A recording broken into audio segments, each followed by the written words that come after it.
أما بعد فأعوذ بالله من الشيطان الرجيم بسم الله الرحمن الرحيم فبما رحمة من الله لنت لهم ولو كنت فظا غليظ القلب لانفضوا من حولك صدق الله العظيم. عن أبي هريرة رضي الله تعالى عنه قال قيل يا رسول الله ادع على المشركين قال إني لم أبعث لعانا وإنما بعثت رحمة أو كما قال عليه الصلاة والسلام. میرے پیارے محترم بھائیوں، بزرگوں، دوستوں، ہم ایک بہت ہی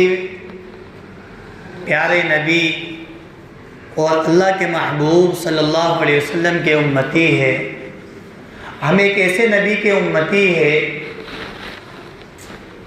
کہ جن کے بارے میں اللہ تبارک و تعالی نے خود فرمایا ہے وَمَا أَرْسَلْنَاكَ إِلَّا رَحْمَةً لِلْعَالَمِينَ، کہ ہم نے آپ کو تمام جہاں کے لیے رحمت بنا کر بھیجا ہے. نیز اللہ تبارک و تعالی نے فرمایا لَقَدْ كَانَ لَكُمْ فِي رَسُولِ اللَّهِ أُسْوَةٌ حَسَنَةٌ لِمَنْ كَانَ يَرْجُو اللَّهَ وَالْيَوْمَ الْآخِرَ وَذَكَرَ اللَّهَ كَثِيرًا، کہ تمہاری زندگی کے اندر تمہارے لیے نمونہ جو ہے رسول اللہ صلی اللہ علیہ وسلم کی ذات ہے. اس شخص کے لیے جو اللہ سے ملاقات اور آخرت کے دن کی امید رکھتا ہو.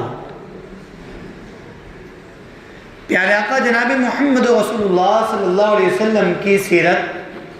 ایک بہت بڑا سمندر ہے، ایک ایسا سمندر کہ جس کا نہ کوئی کنارہ ہے اور نہ جس کی کوئی تہ ہے. آج دنیا کے سمندروں کی تہ تک تو لوگوں نے ڈھونڈ لی ہے اور اس کی تہ تک تو لوگ پہنچ گئے ہیں اور اس کے کنارے بھی معلوم کر لیے ہیں، لیکن سیرت طیبہ ایک ایسا سمندر ہے کہ جس کی تہ تک نہ کوئی پہنچ سکا ہے نہ قیامت تک کوئی پہنچ سکے گا. 1500 سال سے گزشتہ 1500 سال سے سیرت طیبہ اللہ کے نبی صلی اللہ علیہ وسلم کی سیرت کو بیان کیا جا رہا ہے. کتابیں لکھی جا رہی ہیں، تقریریں ہو رہی ہیں، مذاکرات ہو رہے ہیں، لیکن ہر مرتبہ آپ صلی اللہ علیہ وسلم کی سیرت سے نئے نئے نکات، نئے نئے انکشافات ہوتے ہیں. اور چونکہ تحقیق کا یہ دروازہ قیامت تک کھلا ہوا ہے، اس لیے آپ صلی اللہ علیہ وسلم کی سیرت سے یہ نئے نئے نکات نظر آتے رہیں گے. اللہ تعالیٰ نے آپ کو بنایا ہی ایسا ہے، کامل اکمل، کہ کوئی کسی شخص کو آپ صلی اللہ علیہ وسلم کی ذات پر انگلی رکھنے تک کی اس کو گنجائش نہیں دی ہے. آپ کو کامل و مکمل بنایا ہے. آج ہم اللہ کے نبی صلی اللہ علیہ وسلم کی سماج کے کمزور طبقات کے لیے آپ صلی اللہ علیہ وسلم کی کیا تعلیمات ہے اس موضوع کو بیان کریں گے. اللہ کے نبی صلی اللہ علیہ وسلم یوں تو آپ صرف مسلمانوں ہی کے لیے نہیں بلکہ آپ تمام انسانوں کے لیے رحمت ہے، تمام انسانوں کے لیے آپ نمونہ ہے، چاہے وہ مسلمان ہو چاہے وہ مسلمان نہ ہو. جس بھی شخص کو اگر دنیا کا کوئی بھی طبقہ، کوئی بھی قوم اگر دنیا کے اندر بھی کامیاب ہونا چاہتی ہے تو وہ آئے اور پیارے آقا جناب محمد رسول اللہ صلی اللہ علیہ وسلم کی زندگی کو اٹھا کر دیکھے تو اس کو اپنی زندگی کے اندر کس وقت کیا کام کرنا ہے وہ اس کے اندر اپنی رہنمائی حاصل کر سکتا ہے. اللہ تبارک و تعالی نے پیارے آقا جناب محمد رسول اللہ صلی اللہ علیہ وسلم کو اسوہ بنایا ہے، نمونہ بنایا ہے. جو مانا جاتا ہے وہ یہ مانا جاتا ہے کہ انسان اپنی جان کا نذرانہ پیش کرے. جس کو جہاد اسلامی تاریخ کے اندر جس کو جہاد کہا جاتا ہے کہ اگر مظلوموں کے اوپر ظلم ہو اور اعلاء کلمت اللہ کے لیے، اللہ کے دین کو بلند کرنے کے لیے جہاد کا حکم ملا تھا، تو آپ نے صرف صحابہ کو یہ نہیں کہا کہ جاؤ اور دشمنوں کے اندر جا کر لڑو اور جا کر مر جاؤ، نہیں، بلکہ آپ سب سے پہلے خود تیار ہوتے تھے، خود آگے آگے رہتے تھے، صحابہ کو اپنے پیچھے رکھا کرتے تھے۔ آپ نے عمل کر کے دکھلایا ہے، ایسا نہیں کہ آپ ایک کونے میں آپ بیٹھ کر ساری لڑائیوں کا نظارہ دیکھتے ہو اور آپ آرام سے بیٹھے ہو، نہیں، آپ نے تلوار اٹھائی ہے، آپ خود غزوات کے اندر پیش رہے ہیں، آگے آگے آپ موجود رہے ہیں۔ اس لیے اللہ کے نبی صلی اللہ علیہ وسلم کی اندر یہ تمام باتیں اکمل کامل طریقے کے اوپر موجود ہے۔ کمزور طبقے کے بارے میں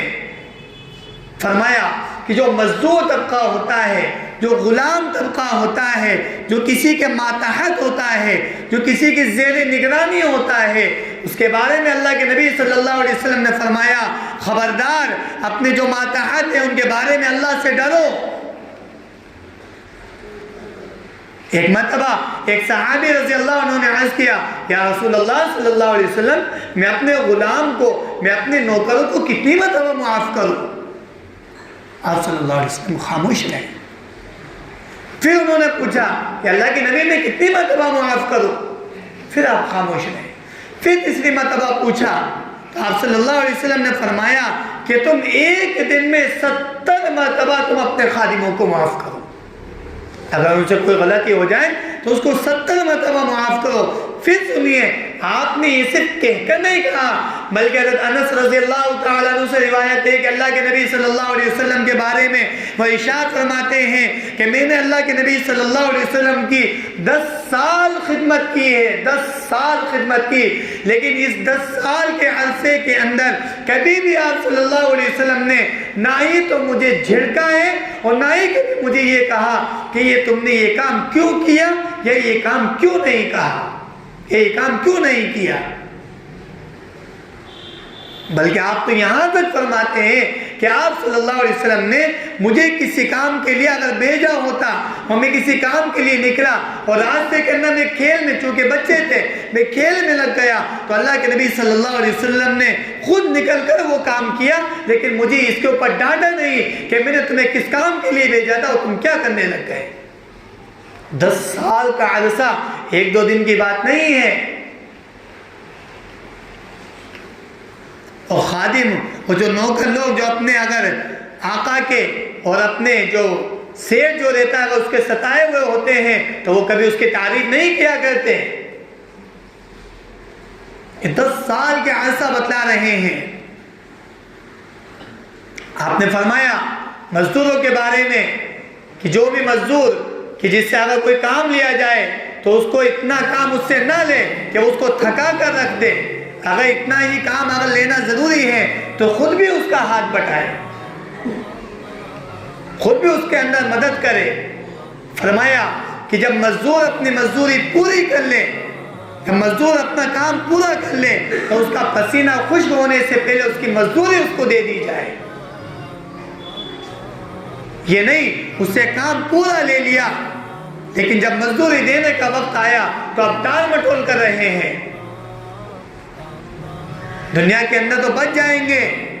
لیکن آخرت کے اندر کس سے بچ سکیں گے؟ اس لیے آپ نے مزدوروں کے حالات، ان تمام چیزوں کو دیکھ کر اللہ کے نبی صلی اللہ علیہ وسلم نے ارشاد فرمایا۔ حضرت علی رضی اللہ تعالیٰ عنہ فرماتے ہیں کہ اللہ کے نبی صلی اللہ علیہ وسلم کا جب وصال ہو رہا تھا، جب آپ صلی اللہ علیہ وسلم اس دنیا سے پردہ فرما رہے تھے تو آپ صلی اللہ علیہ وسلم کے آخری الفاظ جو تھے الصلاة اتقوا اللہ فیما ملکت ایمانکم، کہ نماز نہ چھوڑنا۔ اس کے بعد آپ نے فرمایا کہ اپنے ماتحتوں کے بارے میں جو اپنے ہاتھ کے نیچے ہیں ان لوگوں کے بارے میں اللہ سے ڈرتے رہنا۔